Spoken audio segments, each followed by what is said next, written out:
How's it going, guys? Today we're gonna be looking at an all-round guide to getting better in Street Fighter. You would honestly be surprised the amount of people that don't know how to go about getting better. So I'm gonna be going ahead and showing you almost everything I know that can help you reach master rank. Let's go.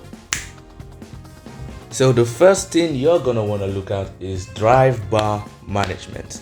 The drive bar is the little bar below your health and it allows you access to all the drive mechanics. The drive mechanics include drive rush, drive impact, your parry, and drive reversal.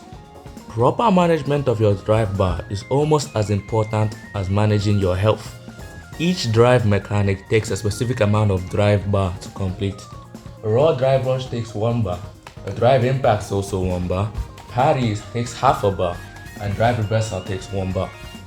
The important thing about drive bar management is to avoid going into burnout. Burnout is a state where your drive bar is completely depleted. When you're in burnout, you take more block stun and you are in a state where you may be stunned. You will get stunned if you take a raw drive impact in the corner like this.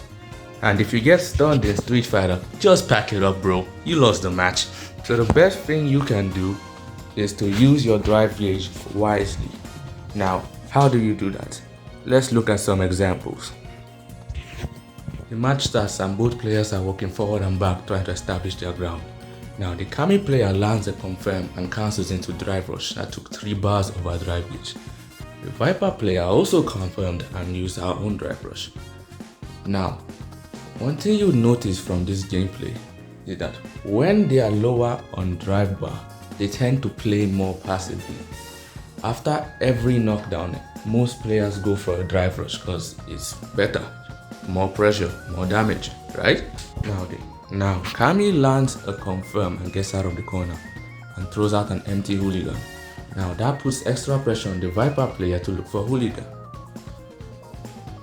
In doing this, he whiffs a DP and gets punished.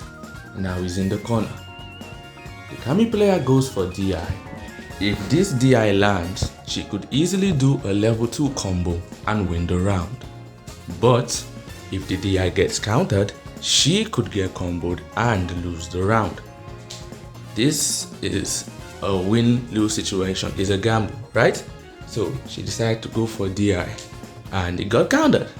That led to our opponent doing a level 2 combo, claiming the round, rightfully so. Now, would we call this a bad use of drive gauge? No. Now, why isn't it a bad use of drive gauge? It's not a bad use because if that DI landed, she would have won the round.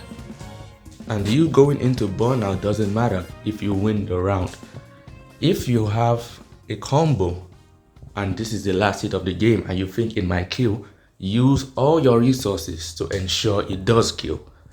But just because it wasn't a bad option doesn't mean it was the best option. What else could the Kami player have done? The best thing in this situation would be to go for throw. Going for throw here doesn't use any drive gauge and you gain drive gauge by walking forward. Now we aren't saying don't take risks. No risk, no reward. But take calculated risks. Now for tip number 2, we have anti-airs. Now anti-airs are the most spoken about thing you should improve on every day. Your ability to stop your opponent mindlessly jumping in on you can shape the way a match unfolds.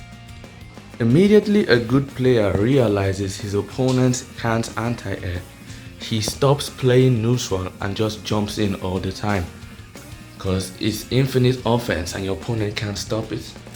Every character in the game has at least one special move that can reliably act as an anti-air. For Viper, you have Thunder Knuckle, the Shotos have their DP, Guile has Flash Kick, and Gief has Double Lariat.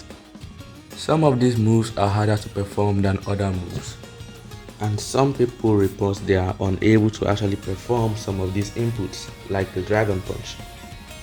So I have 2 recommendations. One is to go for an air-to-air.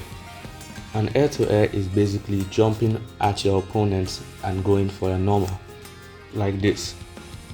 Some characters can get conversions of their air to airs, like Ed. If you have the read on your opponent with Ed, you can actually combo from air to air into DP, and from DP into super.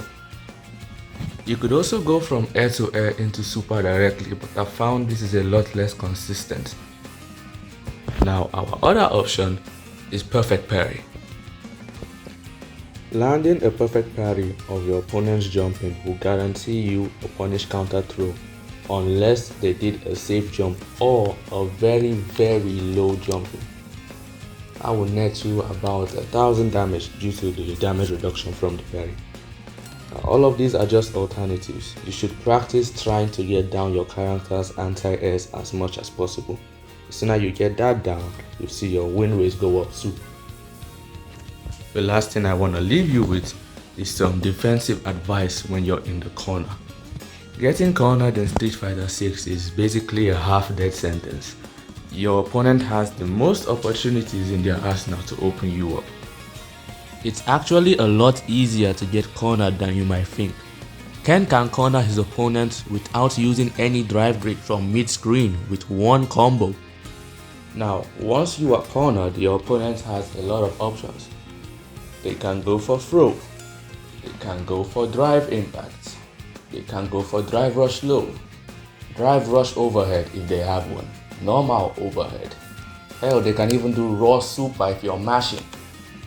So you'll have to figure out how to counter all these options at the same time. Now I know what you're thinking, that's borderline impossible. But what you can do is cover multiple options at the same time.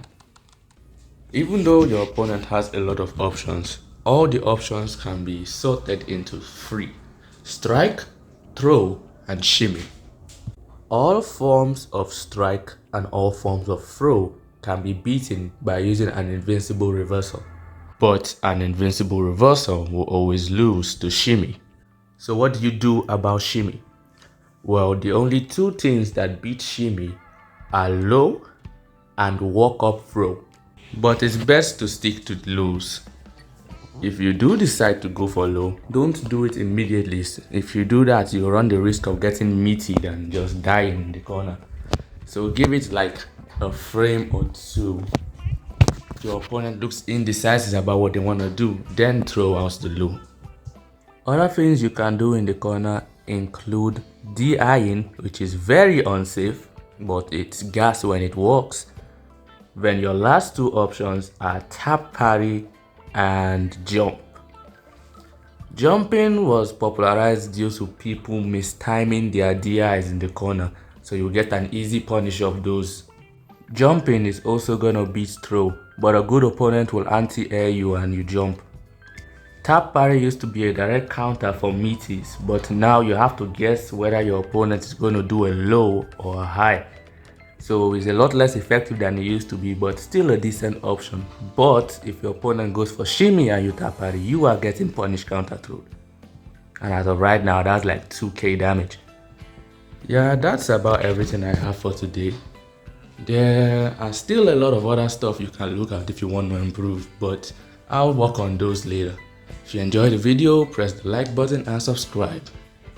If the video does well, I'll make a part 2 and go over more things you could look at if you want to improve. But for now, that'll be all. See ya. Peace.